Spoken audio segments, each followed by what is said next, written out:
have we seen the last memorable? Was Game 4 there? Or yeah, it was 4, I believe. The win that they had when he went for 40 again. When we were also impressed by Game 1, and he goes for 42 in Game 4, playing 47 minutes in a home win to take 2-2 in the series. Is that the last memorable James Harden moment in the postseason that we will ever have, as far as a meaningful one? I could imagine a Houston series where he maybe scores 30 in a first round win, but a championship caliber team winning a meaningful game, getting them closer to that championship. I think you could make the case that's the last one we ever see for this guy if he goes to Houston.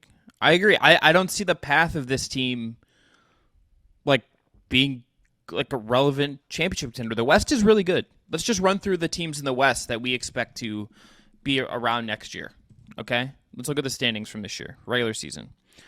The Rockets, by the way, were 22-60. Tied with the Spurs for the worst record in the conference. 31 games out of first place. 31 games out of first place. You have the Nuggets, who I think are the favorites to win the title right now. They're not going anywhere. We'll see what happens with Ja, but Memphis, you would think, is still going to be pretty good. The Kings, on the way up. The Suns, they have KD and Book, and they're going to reshape that roster in some way, I imagine. We'll see what happens with the Clippers, but if they run it back, that team's going to be a much better coach and have a deeper roster, okay? You have the Warriors, big summer ahead for them, but they're going to probably have Steph Curry, who's pretty great. The Lakers, LeBron James, Anthony Davis, it seems like they're going to match any offers for Reeves and Vando, and they'll be okay there. We'll see what happens with D'Lo, whatever. The Wolves, okay, they have a lot of good talent there. They have Ant. The Pelicans, the Thunder, who on the up and up get Chet back next year in addition to having SGA. The Mavericks have Luka Doncic. The Jazz have an assortment of young talent and a really nice coach in Will Hardy, and another draft pick this year, and the avenues to make trades if they want to. Portland is just this conference see them be is better stacked. than the other young mediocre teams. I think that's what you do to. That's what getting Harden does for the Rockets. So are they the 13th team in the West? Is that's my point. It's is this getting them to 12? What is the point of that? I think you could make if you're in Houston's front office, you would be looking at it as you're in the mix with Minnesota, Oklahoma City, New Orleans, Dallas. That 8 to 11 play-in range, and then maybe you hope there's some implosions. But I don't think they're doing this expecting to be in the top 4 in the West. No one would be convinced of that. It's more so we have the money, we like this guy, and let's go ahead and look. I think there's a case to be made, right, that from the Houston standpoint, you don't get a player like this at this point in your trajectory, usually, right? So it's in terms of we want to spend our money, what should we spend it on? Maybe the best free agent available, and we're a horseshit team. I don't think anybody would fault them for that. That makes a lot of sense. It's more so the duplication that not only Jalen Green, but also Kevin Porter Jr., Josh Christopher, Ty Washington, multiple of the young players you brought in recently are going to be cannibalized by Harden being there, and the fast forwarding of what a player of Harden's caliber does to your team. He doesn't allow the player development and the let's take it patiently to continue to happen. That's over. That's where I think the problem really comes in, is that side of it. On the Harden part, too, the last thing that I had is, and maybe this transitions us to talk a little bit about the Sixers as well, which I have lots of thoughts on, but I don't understand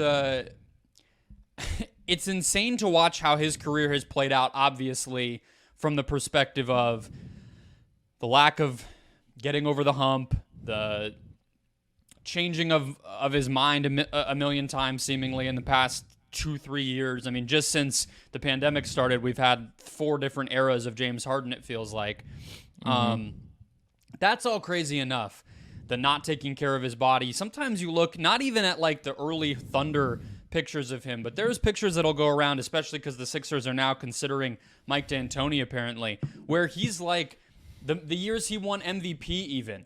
The dude looks like an Adonis out there. And now it looks like being a professional athlete is secondary to him. I don't know how bodies work. I'm not a sports scientist, but we watch these players over time, and it should not be that drastic. Like, I can at least speak from I watch basketball, and that's not what's supposed to happen. That guy does not look like he cares to be in the best shape anymore, and he's not exactly 40.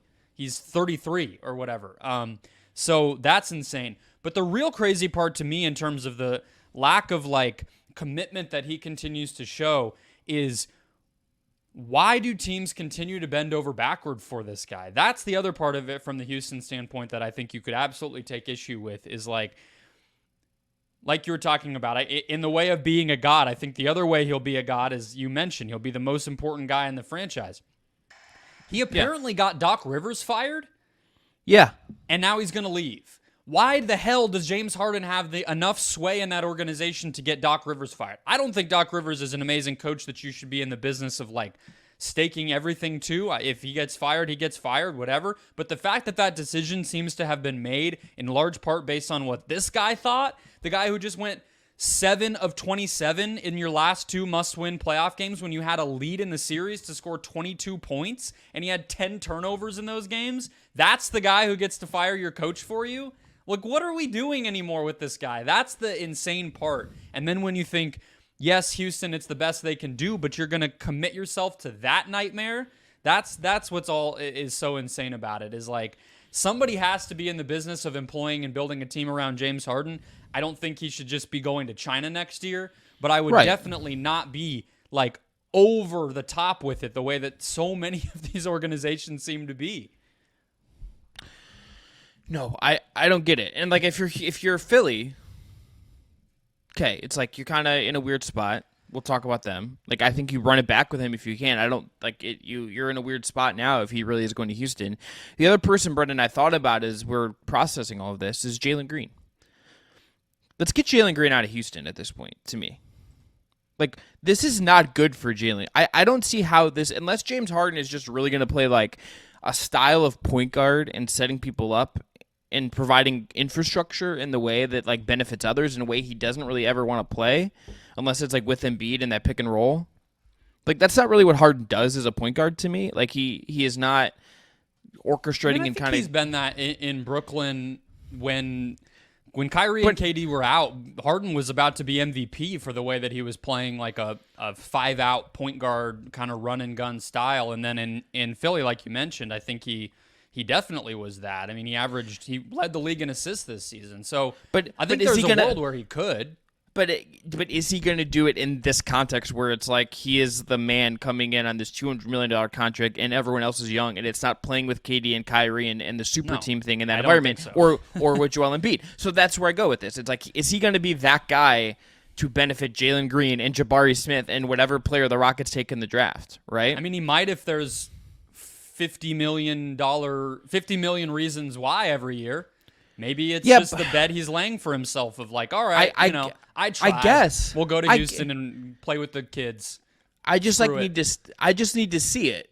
And if I'm Jalen Green, it's like I kind of would like to see him get somewhere where he actually is going to get molded into what that guy can become. Okay, so when you say get Jalen Green out of there, are you saying Jalen Green should try to get himself out of there? Because if I'm Houston, what do I care if it's not perfect? I don't want to I'm not going to get rid of a player. No, for sure. I just want better for Jalen Green than whatever this has happened to him so far.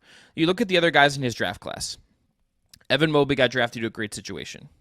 Scotty Barnes got drafted to a really great situation for him. TBD on the Pistons, but Cade, he had like an adult coach in Dwayne Casey at the very least to start his career, and like kind of felt like he was contributing to winning. I don't understand what habits like Jalen Green is maybe building in Houston, and I don't know how this like helps further Jalen Green necessarily long on the trajectory that he could be on. Right? Like, this just feels weird to me. Like, just something about like Jalen Green having to like sub out himself for James Harden and like being the lead guy, and like Udoka will help with some of that as well in terms of organizational structure and things. There's just some goofiness in all of this where it's just like, I just want Jalen Green to be in a place where maybe he can grow a little bit more. Maybe that is Houston, but like, I just want him to get a chance to actually grow as the kind of player this dude can be, and it doesn't feel totally to me like this is gonna be that. Well, so I think that's where you go back to what Houston would likely be thinking, right? Because is there another, let me put it to you this way on the Jalen Green side of things. And I do have one more Philly point too, but Yeah. on the Jalen Green side of things, is there another guard realistically gettable? I mean, they have cap space, they have assets, so theoretically they basically could get anybody if they wanted them badly enough, that you would feel sets Jalen Green up better for success. Because I personally feel like what he was doing, even if it's Ime Udoka, he's not going to be their I'm heavy quotes point guard like he was this year, which is in name only. Like he had the ball a ton, and yet even Kevin Porter Jr. had 6 assists a game, and Jalen Green only had 4. So he doesn't turn the ball over a lot. I was trying to find his catch and shoot numbers, but you got to get him off the ball. You got to get him into some sort of structure. And Harden, the version of him that is a distributor, does that for you. So, but I agree with you. It's a big if James Harden would actually commit to playing that way. So is there somebody else you might have gone after instead, considering they have all this money to throw around? Tillman Fertitta's patience is clearly up, and they want to do something to put their guys in a better position to succeed. I could see Fred VanVleet kind of being more organically that guy, and also just like that's a culture guy. Yeah, but I don't see him as a distributor, though. Like, he's sort of another guy where it's like, okay, where are Fred's shots coming from? Sure.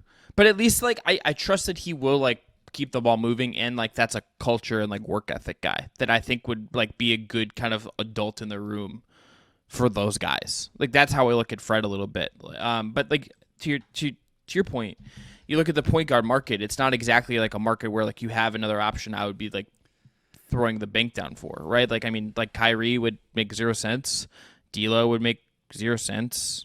Like, even if you go to shooting guard and the return of Russ.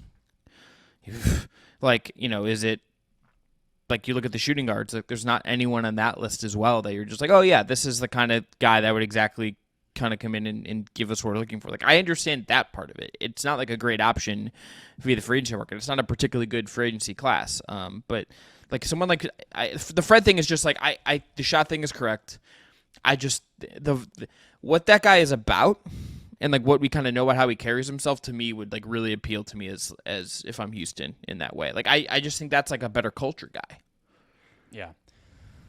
I mean, absolutely. I think that's without a doubt.